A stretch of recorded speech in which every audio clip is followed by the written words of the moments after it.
Hey there, future language teachers. I am absolutely thrilled to have you here today. So consider this your official orientation to the QualiRes kingdom. Now, I know, stepping into the world of academic research, it can feel a bit abstract, maybe even a little overwhelming, right? But don't worry, we're going to break it all down together. You are about to embark on a journey that will completely transform how you look at your future classrooms. Today, we're not just, memorizing research methods, we're actually unlocking the skills you need to deeply understand your future students and the incredible, messy complexities of language learning. So grab your gear and let's start your first quest. Okay, have you ever wondered about a classroom mystery like this? Picture this scenario for a second. You've got the perfect lesson plan. You teach it to your morning language class, and man, they are completely engaged. It's a massive success. But then, you use that exact same lesson plan with your afternoon class, and it completely falls flat. Just crickets. Why does that happen? Well, hooking into research starts right here. Research is really just a structured way of trying to solve these everyday classroom mysteries. It's all about finding the why hidden right behind the what. Okay, let's dive into this. Qualitative research is our absolute go-to tool for solving that exact classroom mystery. It's an approach used to understand how individuals experience and interpret their world. And notice here, we're focusing on the why and the how. We're not looking at a math problem, right? We aren't just looking at the final test scores. What we're doing is establishing a structured, rigorous way to listen to the human side of the classroom. When you really want to know how a student feels about speaking a new language out loud, or why they're suddenly completely unmotivated, qualitative research gives you the actual framework to find those answers. To keep us on track, here's our quest map for today. We'll start with a welcome to qualitative research, then move on to choosing your research path, gathering your data tools, making sense of that data, building trust and dependability, and finally, starting your first draft. Let's jump right into level 1. Welcome to qualitative research. When you step into the realm of educational research, you generally find two main territories. Looking at the quantitative approach on the left side there, this is all about numbers, statistics, and measuring performance. Think standardized test scores or the exact percentage of students passing a grammar quiz. And look, it's incredibly useful, but it just doesn't tell the whole story. On the right, we have our realm, qualitative research. This is where we explore the human side of things. We want to understand student perspectives, their cultural backgrounds, their motivations, and the actual real-time interactions happening in the classroom. As future language teachers, your mission is fundamentally about human experiences and communication, which makes qualitative research incredibly powerful for you. All right, moving on to level 2, choosing your research path.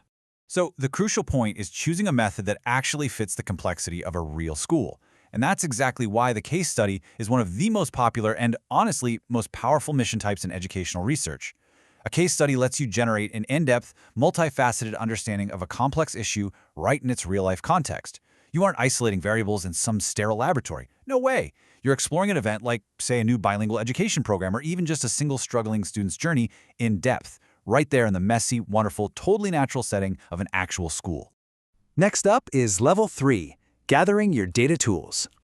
Okay, here is your essential data collection inventory. You might want to take a quick note of these.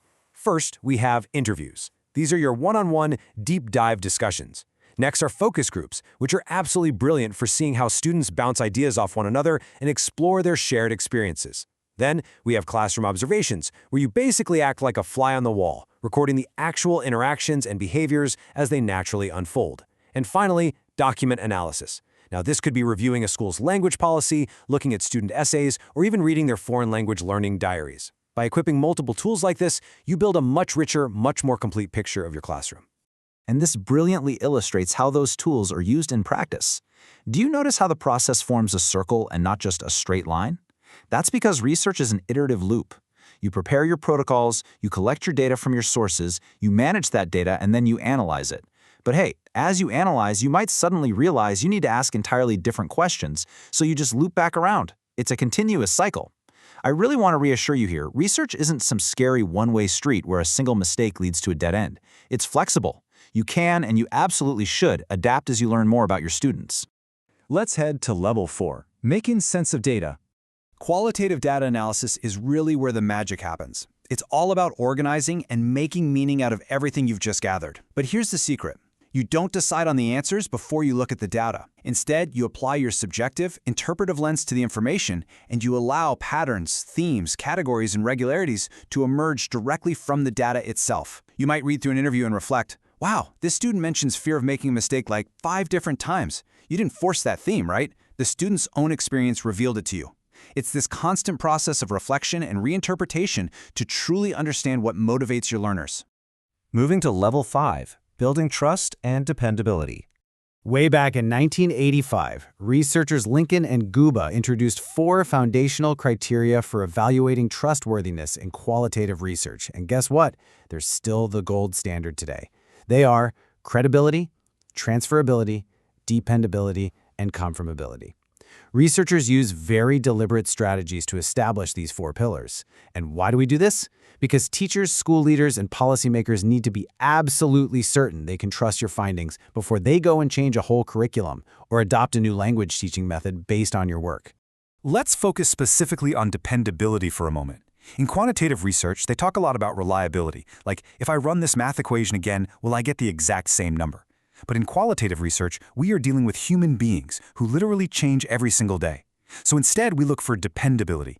This means demonstrating that your research process is logical, it's traceable, and it's completely and clearly documented. If an independent auditor looked at your work, they should be able to follow your exact steps and understand exactly how you arrived at your conclusions.